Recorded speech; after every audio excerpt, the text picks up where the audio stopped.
आणि आजचा दिवस मुंबईच्या वाहतूक व्यवस्थेसाठी एक ऐतिहासिक दिवस आहे. देशातला पहिला पॉट टॅक्सी प्रकल्पाची मुहूर्तमेढ आज इथं देवेंद्रजी तुम्ही रवलेली आहे आणि त्यामुळे हे आजचा दिवस क्रांतिकारी आहे. आणि मगाशी आपण पाहिलं की आदरणीय देशाचे प्रधानमंत्री नरेंद्र मोदीजी यांची दूरदृष्टी. ते म्हणाले आता तुम्ही रस्त्यावरून चालता, जमिनीखालून चालता, समुद्राखालीन जाता, आता आपण पाताळ रस्ता, पाताळ म्हणजे आपलं टनेल BKCमध्ये करतो आहे. 70 किलोमीटरचं जवळपास आपलं नेटवर्क मुंबईत होतं आहे. आणि आता वरून पण जाणार आपण पॉट टॅक्सीमध्ये. पॉट टॅक्सी म्हणजे लास्ट माईल कनेक्टिव्हिटी. कोणाला मॉलमध्ये जायचं आहे, कुठे हॉस्पिटल रस्त्यात आहे, कुठलं मोठं गृहसंकुल आहे, त्याच्यामध्ये आपण पोहोचू शकतो. आणि म्हणून पॉट टॅक्सी एक क्रांतिकारी अशा प्रकारचं हे पाऊल आहे. मुंबईला ग्लोबल फायनान्शियल हब करण्याचा निर्धार देशाचे लोकप्रिय प्रधानमंत्री नरेंद्र मोदीजी यांनी केलेला आहे.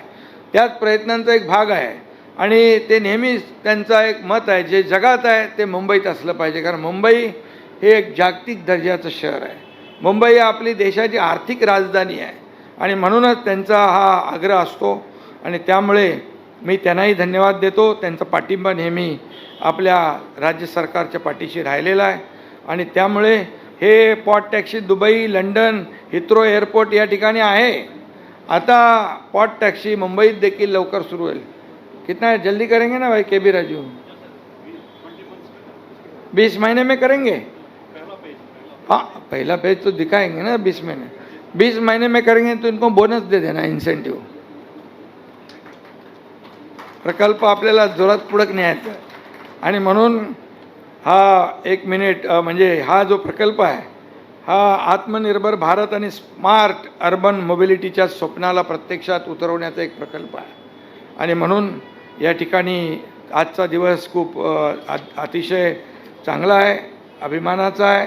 आणि मुंबई आणि उपनगरांसाठी, मुंबई MMRसाठी जोडणारा, आज लोकांना वरदान देणारा. बोरिवली ठाणे 2 तास लागायचे, आता 15 मिनिटात ठाण्यातून बोरिवली, बोरिवलीतून ठाण्यामध्ये. अबे मुंबईवाल्यांना इकडे ठाण्यात येता येईल. म्हणजे ईस्टर्न आणि वेस्टर्न ही कनेक्टिव्हिटी फक्त 15 मिनिटामध्ये. हा देखील एक गेम चेंजर प्रकल्प आहे. आणि म्हणून आजचा दिवस अतिशय महत्त्वाचा आहे. देवेंद्रजी आपल्या सरकारच्या महायुतीच्या दृष्टीने